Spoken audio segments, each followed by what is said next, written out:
The moment Diane handed me the glass, something shifted. Her voice was sugary, her smile tight. "Special cocktail for my favorite son-in-law," she said, like this was some inside joke between us. But I wasn't laughing. I watched her fingers tremble slightly as she held the glass toward me, stemware glinting in the chandelier light, liquid swirling with just the faintest sheen on top. "I'm Julian Mercer. 32. Photographer. Self-employed." Which, to Diane and Gerald, my in-laws, basically meant unemployed. My entire career had been a point of friction since I met their daughter, Haley. I photographed nature, weddings, editorial spreads. I've had pieces in National Geographic and Time. But to them, I was just the guy with the camera.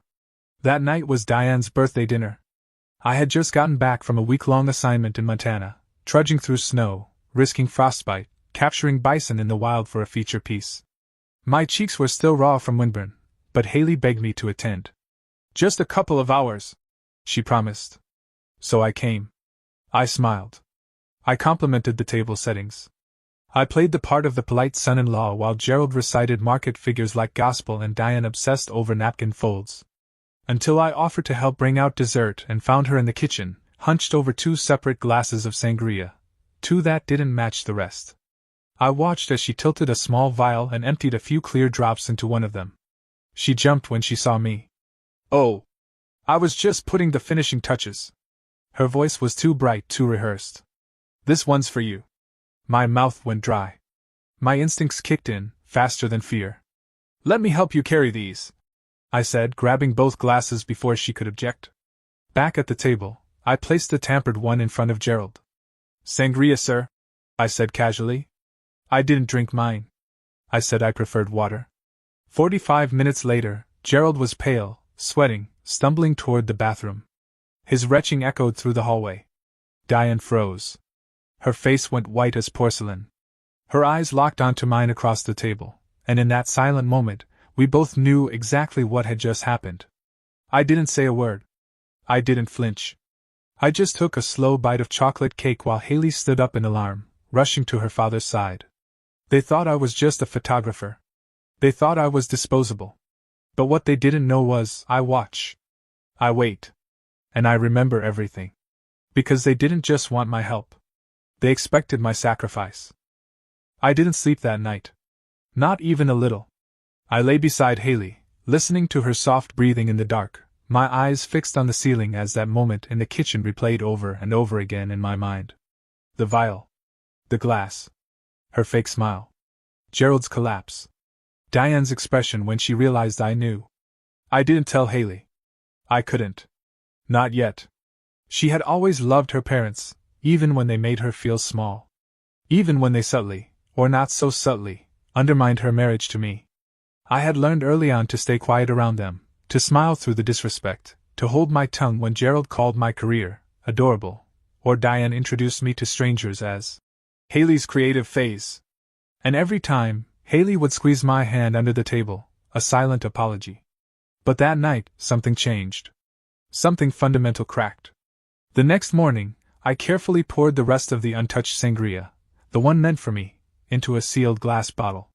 I wrapped it in layers of paper and bubble wrap, placed it into a padded camera case, and drove 2 hours out of town to visit Jason. Jason runs a toxicology lab. He was a former client, someone I once helped with promotional material for a biotech startup. We'd stayed in touch. When I showed up, he greeted me with a grin, then furrowed his brow when he saw the look on my face. "This isn't about business," I said. He motioned me inside. "What do you need?" "I need you to test a drink." Quietly. "No questions. No names." He raised an eyebrow. "Personal or professional?" "Family." He nodded. "Leave it with me.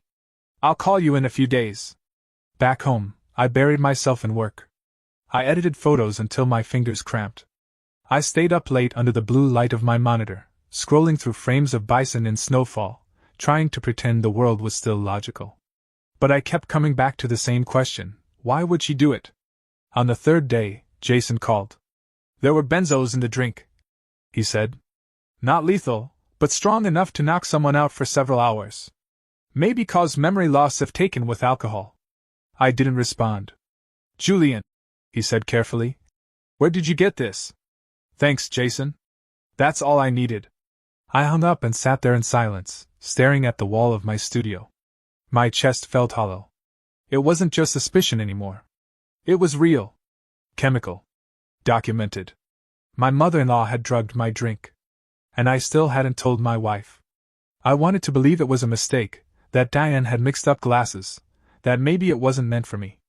But that moment in the kitchen, the way she slipped the vial into her pocket when I walked in, the rehearsed way she said, "This one's for you." It all pointed to something far more deliberate. That week, I declined Haley's invitation to Sunday dinner. Told her I needed to prep for an upcoming gallery showing. She looked disappointed but didn't push. I thought avoiding them would help. I thought space might give me clarity. But instead, it created distance between Haley and me. She started asking questions. Why didn't you come to dinner? Is something going on with work? You seem different. I tried to reassure her, but my words fell brittle, thin. I couldn't fake calm the way I used to. My mind was spinning too fast. That's when I started noticing it, little shifts in her behavior. Subtle hesitations. Longer silences. Furtive glances at her phone. And then one evening, after she came home from visiting her parents, she sat at the kitchen table and just stared at me. Julian, she said carefully, my mom told me you've been distant because you're overwhelmed. That you're feeling insecure about your career. My throat tightened. She said that? She's worried about you. Haley continued, her voice soft but uncertain. She thinks you might be lashing out because, maybe you feel like you haven't achieved what you wanted. I leaned back slowly in my chair. Is that what you think too? I don't know what to think, she said, folding her arms across her chest. You won't talk to me. You avoid family dinners. You stay in the studio all night. I wanted to scream. I wanted to throw the lab report on the table and shout, your mother tried to drug me, Haley. That's why I've been distant. But I couldn't. Not like this. Not when her doubts were already taking root. Diane had planted the seed. And now it was growing. A week later, I found myself in the grocery store parking lot, sitting in the car, staring at the steering wheel. I was supposed to be buying wine for a client shoot. Instead, I was Googling signs of narcissistic mothers and reading stories that sounded uncomfortably familiar. Patterns of control.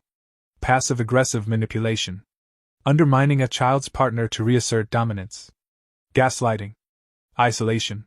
Quiet sabotage. I didn't want it to be true. But it fit. That weekend, at another family dinner Haley insisted we attend, Diane handed me a plate of roast beef and smiled like nothing had ever happened. Gerald launched into a tirade about interest rates and real estate. Haley laughed at something her brother said. I sat there, nodding, chewing slowly, and feeling like a ghost. I had evidence of something unforgivable, but no one else saw it. No one else believed it. And worst of all, the woman I loved most in the world was beginning to see me as the problem. That night, after we got home, I tried to talk to her. Haley, I said quietly, do you ever feel like your parents try to control things too much? She looked at me strangely. What do you mean? Like maybe they push people away. People you care about. If those people don't fit into their plan. She hesitated, then shrugged. They're just protective. That's how they are. What about Thomas? I asked. You were engaged to him before me. What happened? Her expression changed. Why are you bringing that up? Just wondering. He wasn't right for me, she said quickly. My parents helped me see that. I nodded slowly, swallowing the sharp edge in my throat. Of course they did. I didn't sleep that night either. My thoughts were louder than ever. The silence in our house felt different now. Not peaceful. Not safe. Just hollow. They'd gotten to her. They were turning her against me, drop by drop, like the poison in that glass. And I was running out of time. The package came on a Tuesday. No return address. Just my name, scrawled in handwriting I didn't recognize. Inside was a USB drive and a yellow sticky note that read, "You should see this." That was it. No signature. No explanation. I stared at it for a long minute, half expecting it to be a prank. Then I plugged it into my laptop. The file was labeled simply, footage_1218, the date of Diane's birthday dinner. The video began with the kitchen camera, apparently hidden in one of the upper cabinets. It showed Diane entering the room alone. She pulled 2 glasses from the cabinet. One of them didn't match the others. She set them on the counter. Then she pulled a small vial from her purse and carefully poured a few drops into one of the glasses. My stomach tightened. The timestamp rolled forward. There I was, walking into the kitchen. She flinched slightly, then plastered that too bright smile on her face. The camera had no audio, but I didn't need sound to remember exactly what she said. This one's for you. Special recipe from my favorite son-in-law. Then I watched myself take both glasses from her hands and exit the frame. Another timestamp. 40 minutes later. A new camera angle, this time from the hallway. Gerald stumbling, pale, hand over his mouth, disappearing into the bathroom. Then Diane pacing. Her face flushed. She grabbed her phone, then slammed it down. A few moments later, she turned to Gerald as he reemerged, sweaty and groaning. You weren't supposed to drink that one, she hissed. That wasn't for you. You switched them. Gerald growled. I watched him. You gave him both glasses. This isn't the first time you've messed things up like this. She spat. My skin crawled. Another file loaded automatically. 2 days later. Gerald and Diane were in their living room. No guests. No show. He knows what you did, Gerald said. So what? Diane snapped. It's his word against mine. Haley will never choose him over us. She might, Gerald said, quieter now. Especially if he shows her. Don't worry, Diane said coldly. I've already started talking to her about their marriage problems. Planting seeds. By the time I'm done, she'll be filing for divorce and thinking it was her idea. I slammed the laptop shut. My hands were shaking. It wasn't just about me anymore. They weren't just trying to push me out of Haley's life, they were orchestrating it, piece by piece, with surgical cruelty. That night I couldn't eat. Couldn't think. I called the only person I could think of, Vanessa. Owen's wife. Haley's sister-in-law. She answered on the second ring. Why did you send me this? I asked, skipping all formalities. There was a pause. Because they did the same thing to me, she said softly. When Owen and I got engaged, they told him I was using him. That I was too independent. That I wanted to isolate him from the family. My mouth went dry.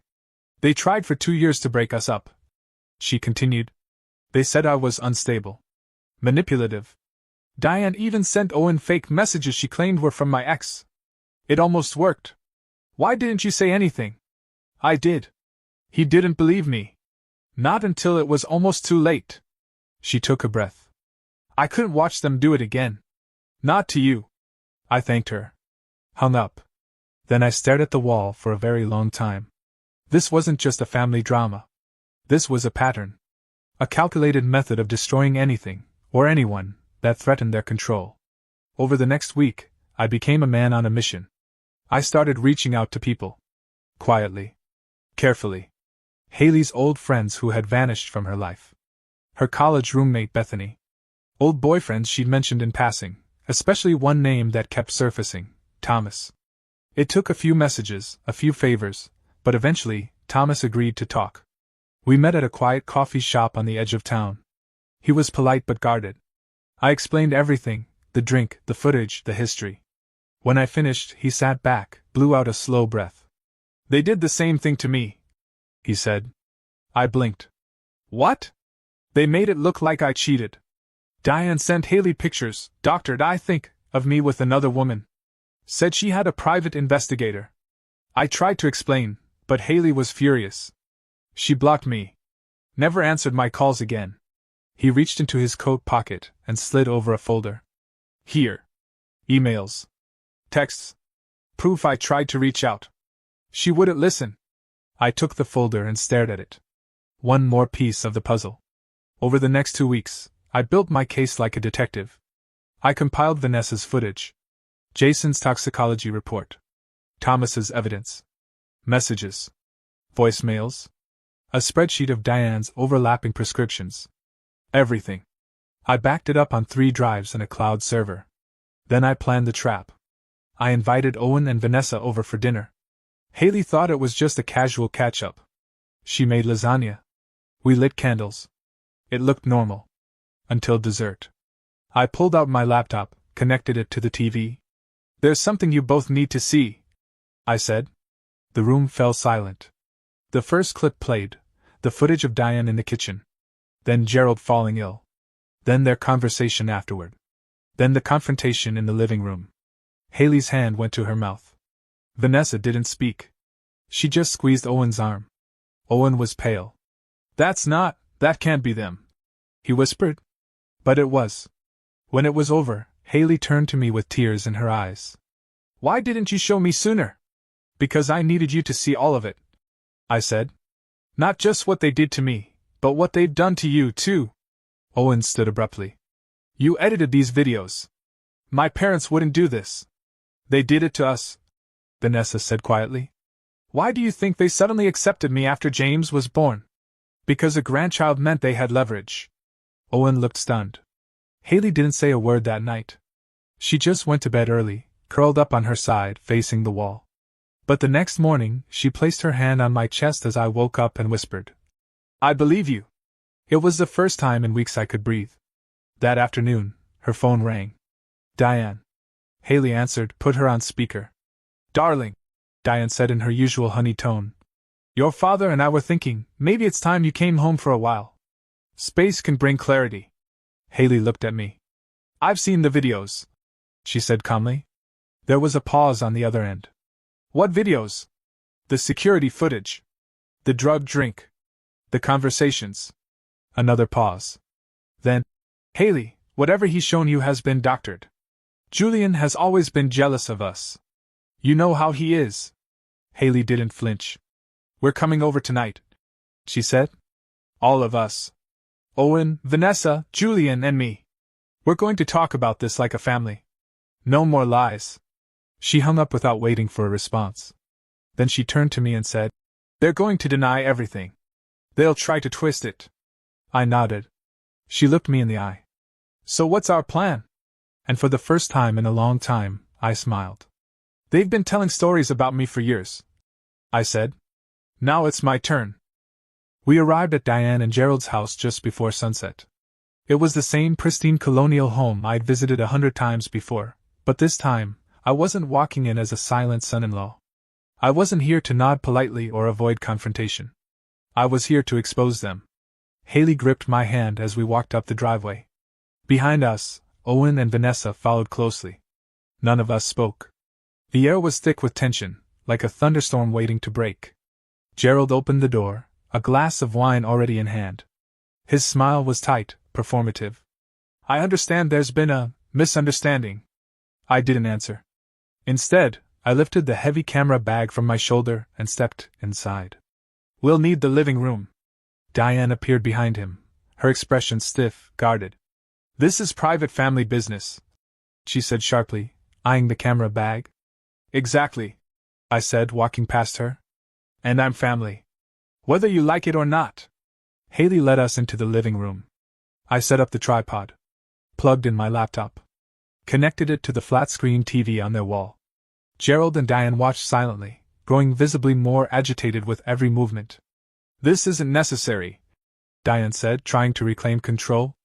If there's something you need to say, say it. We don't need theatrics. This isn't for theatrics, I said, locking the tripod in place. This is documentation. For the family archive. Gerald scoffed. You're being dramatic. No, I said calmly, clicking the remote. I'm being thorough. The footage played. Again. Diane in the kitchen. The vial. The glasses. Me entering. Gerald drinking. Then the hallway scene. Gerald sick. Diane angry. Then their private conversation in the living room. Owen's face was frozen in horror. Vanessa sat beside him, her arms crossed tightly, jaw clenched. When it ended, no one spoke. Gerald took a long sip of his wine. Diane clasped her hands in her lap, eyes flicking from one of us to the other. Haley broke the silence. Do you deny this? Gerald looked at her. Sweetheart, you know video can be manipulated. It wasn't, Vanessa said. I gave it to Julian. I pulled it from your own security system. Diane stood abruptly. This is absurd. Julian is turning you against us. He's always felt inadequate.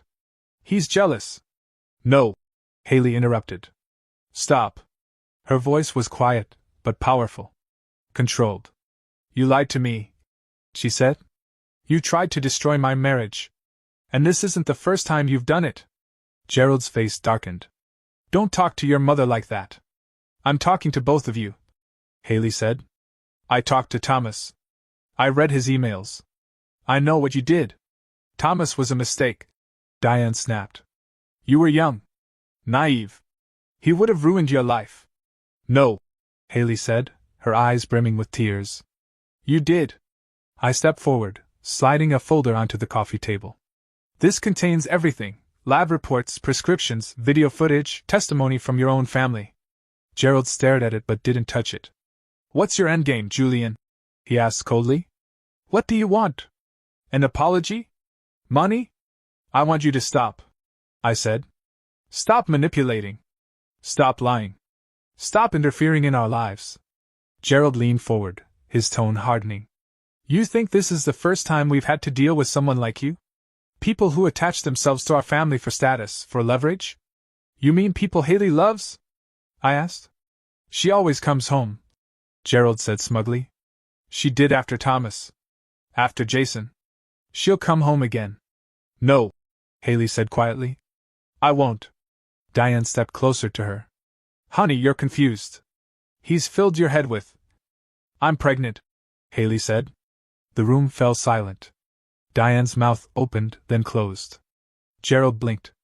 I'm 3 months along, she said, lifting her chin. And this child will never know you as anything other than what you are: controlling, manipulative people who nearly destroyed my life. You don't mean that, Diane whispered.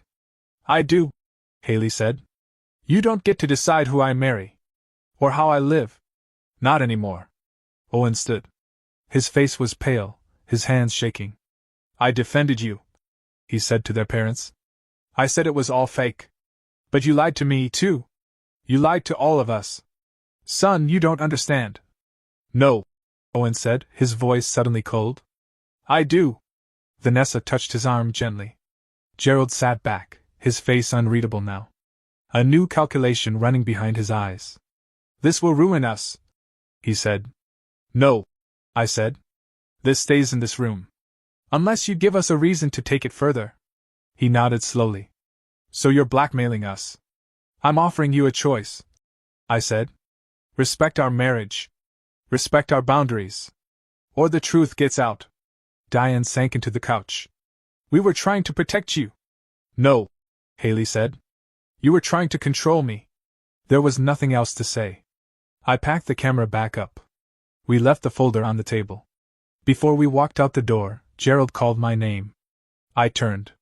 I underestimated you. Yes, I said. You did. 3 weeks passed. For the first time in years, we didn't hear a word from Diane or Gerald. No texts. No surprise visits. No unsolicited advice. Just silence. It was unsettling at first, like the quiet before a storm, but Haley and I welcomed it. We spent our evenings together, cooking, talking, walking through downtown Asheville as the autumn leaves painted the streets in fire. It was peace. A kind we hadn't realized we'd been missing. And then, the silence broke. It was a Sunday evening. Haley was reading on the porch, one hand resting on her growing belly, the other absently stroking our cat curled beside her. I was editing a batch of prints from a magazine shoot when my phone buzzed. A message from Gerald: we should talk. Just the two of us. I stared at it for a full minute before replying. When and where?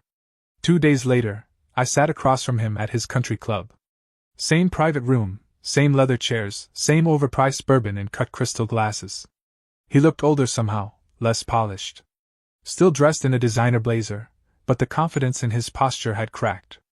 Julian, he began, pouring us both a drink. You're a smart man. That's become clear. I didn't respond. Just waited. I've been thinking about your future, he continued. Photography's fine. But it's unpredictable. Freelance income.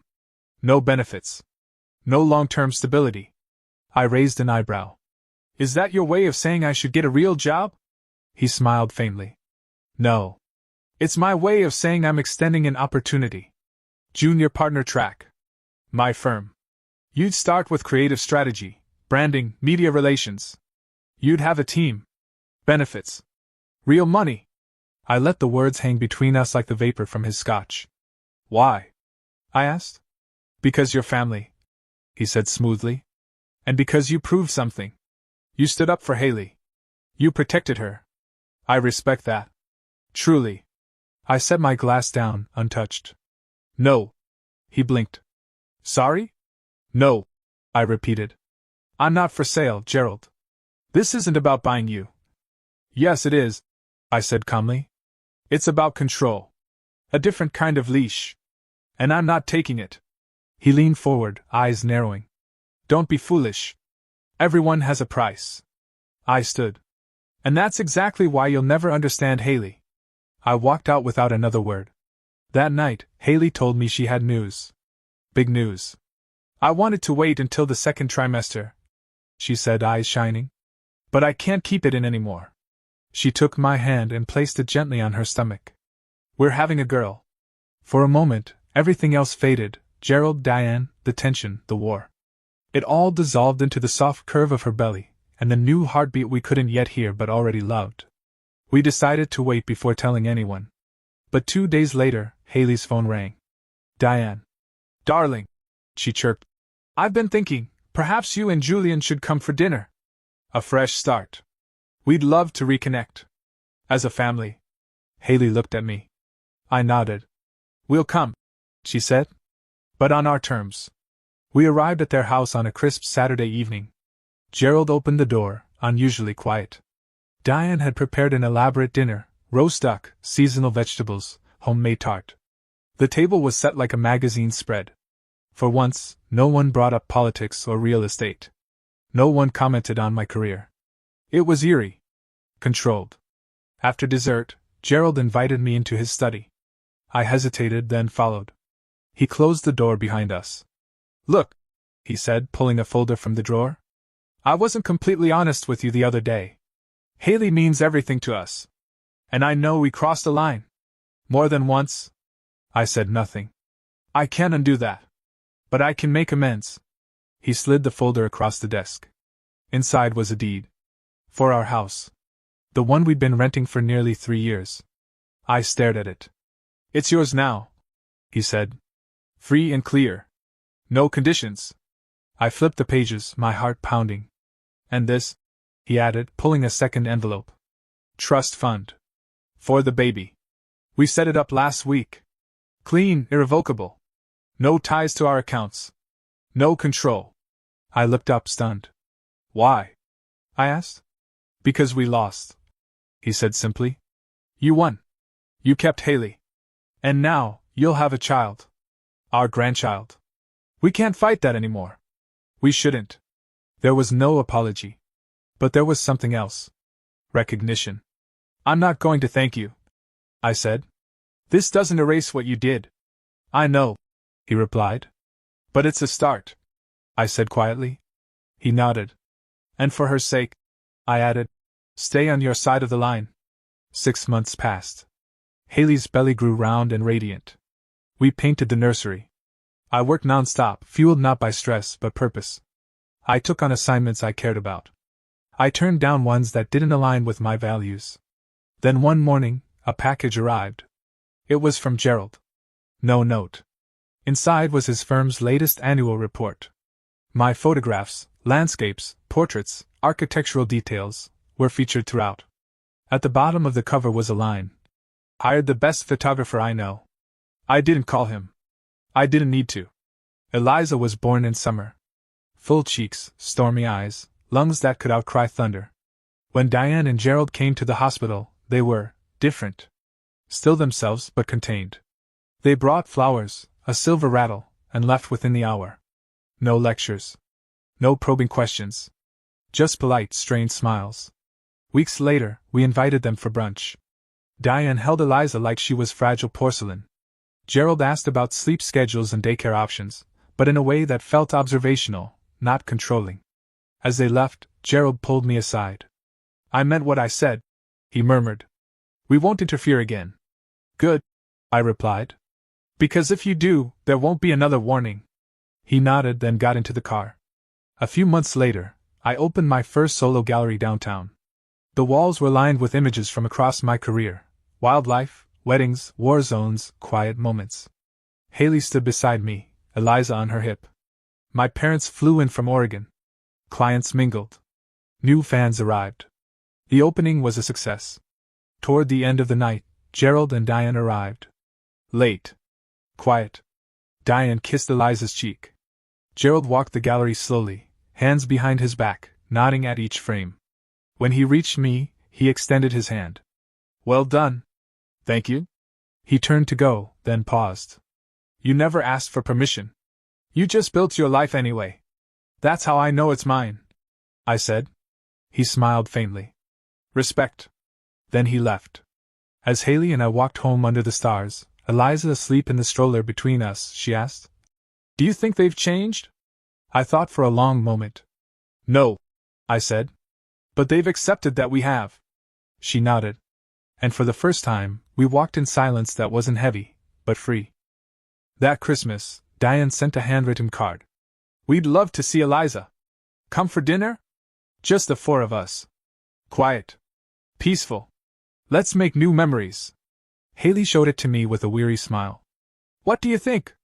I think, I said slowly, we go. But on our terms. We stay at a hotel. We leave when we're ready. And Eliza doesn't spend a single moment alone with them. Haley nodded. Agreed. The snow fell in soft, glittering waves as we pulled up to their house. From the outside, everything looked the same. Same wreath on the door. Same lights wrapping every pillar. But when we stepped inside, the energy had changed. There was no performance this time. No smugness in Gerald's tone. No calculated tension in Diane's gaze. They offered wine. We declined. They offered parenting advice. We shut it down gently but firmly. For once, the boundaries held. Still, I didn't relax. Not really. Not when we sat around the fire, exchanging gifts. Not when Gerald passed me a box and said, It's nothing big. Just something I thought you might like. Inside was a vintage camera. A Leica M6. Pristine. Immaculate. I looked at him, puzzled. You mentioned once, he said, years ago, that it was your dream gear. I didn't thank him immediately. I turned the camera over in my hands, inspected the weight of it, the lens, the aged leather grip. It's beautiful, I said finally. He nodded. No strings. No message. Just a gift. That was the moment I realized something important. Maybe not about them, but about me. I didn't need their approval. I didn't need their gifts. And I certainly didn't need their validation. I had stopped chasing that a long time ago. What mattered was the life Haley and I had built together. The one they had tried so hard to dismantle. And failed. Spring came fast. Eliza learned to crawl. My studio expanded. Haley returned to her work in environmental research, one project at a time. We traded off late nights and early mornings, coffee runs and diaper changes. We fell in love all over again, not with a fantasy, but with the raw, honest rhythm of family.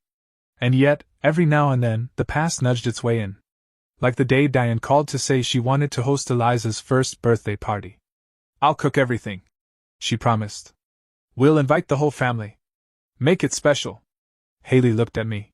We'll come, I said. But we bring the cake. And we leave when we want to.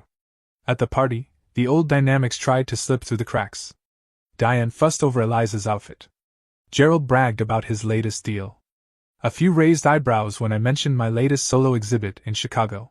But Haley shut it down with a single line. He's not looking for applause, she said. He's doing what he loves. And that's enough. That sentence echoed in my mind long after we left. One night, about a year later, I sat on the porch watching the sky turn violet over the Blue Ridge Mountains. Haley stepped outside with 2 mugs of tea. Eliza had just fallen asleep. She called again. Haley said quietly, sitting beside me. Diane. Said she wanted us to visit more. Said she feels like she's missing out. I sipped my tea. She is. I didn't know how to answer, Haley said. For so long I just wanted her approval. To feel like I was enough. You were, I said. Always. She nodded slowly. They didn't just try to control you. They controlled the version of me I was allowed to be. And I let them. I reached over and took her hand. But not anymore, she whispered. Later that month, I got a call from a major publisher. They wanted to do a feature on family legacy, 3 photographers across generations.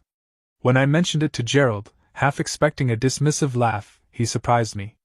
You should do it, he said. It's your story. Tell it how you want.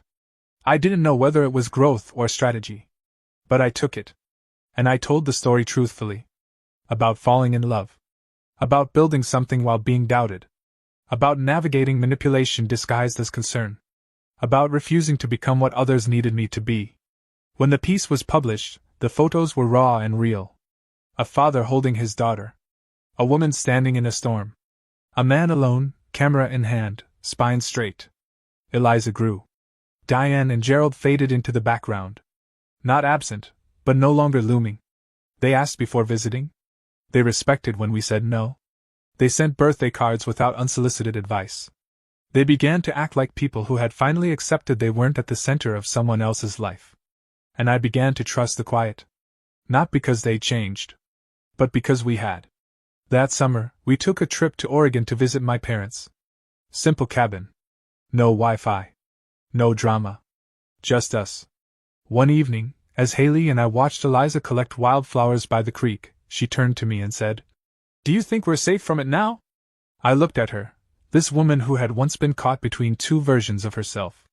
The daughter who always tried to please, and the woman who had finally chosen freedom. "Yes," I said. "Because we stopped needing their permission to be happy." That fall, I taught my first photography class at the local community college. On the last day, a student asked me what made the perfect shot. "Truth," I said. "And patience. Sometimes the moment you're waiting for doesn't come until everyone else stops watching." Looking back now, I don't measure success by magazine covers or gallery openings. I measure it by the mornings I wake up beside Haley, by the laughter that fills our home, by the tiny footprints that race down our hallway. I didn't win by becoming what they wanted. I won by becoming who I was always meant to be. Not the son-in-law. Not the problem. Not the man they almost erased. Just me. And for the first time in my life, that was more than enough. Life doesn't always hand you clean battles or obvious villains. Sometimes, the danger wears pearls and smiles sweetly across the dinner table. Sometimes, it offers you wine laced with control, wrapped in the language of what's best for you. When I married Haley, I thought the hardest part would be making ends meet, balancing ambition with responsibility, building a life from the ground up. I never imagined the true challenge would come not from strangers, but from those closest to us. From people who claimed to love her most. From people who wanted to love her only in ways they could control. What I learned, slowly, painfully, but completely, is that some people will try to write your story for you. They'll cast themselves as heroes, even as they tear down the walls of your peace. They'll question your worth, belittle your choices, mask manipulation as concern. And if you're not careful, you'll start to believe them. You'll find yourself shrinking in your own life. Apologizing for who you are. Hiding parts of yourself to keep the peace. I did that. For years. I let the jabs go. I laughed off the disrespect. I told myself it wasn't worth the fight. That love meant endurance. That tolerance was strength. But the truth is, there's a line between forgiveness and surrender. And if you don't draw it, someone else will draw it for you, and they'll draw it in permanent ink. Standing up for myself didn't start with shouting. It started with seeing. Seeing what was happening. Naming it. Gathering truth in a world that was built to obscure it. I didn't rage. I didn't retaliate with cruelty. I used what I knew best, the lens. The evidence. The power of the story itself. Because in the end, truth is quieter than control, but it's far more powerful. You don't have to fight like them to win. You don't have to become bitter to be strong. And you don't have to sacrifice your peace just to be accepted. Some people will never change. But you can. You can choose to stop chasing their approval. You can choose to stop explaining yourself to people committed to misunderstanding you. You can choose to protect the life you've built, even when it means walking away from the people who watched you build it and still called it worthless. The greatest revenge is not exposure. It's not humiliation. It's not even justice. It's clarity. It's living so fully in your truth that their version of you fades into irrelevance. It's choosing love over fear, honesty over comfort, boundaries over begging. If you're reading this and someone is trying to rewrite your story, pause. Ask yourself, who benefits if I stay quiet? Who wins if I shrink? Then remember, you're not selfish for wanting respect. You're not difficult for defending your peace. You're not dramatic for noticing the subtle ways they undermine you. You're not overreacting. You're finally reacting, with clarity. So protect your story, because no one else will tell it the way it deserves to be told.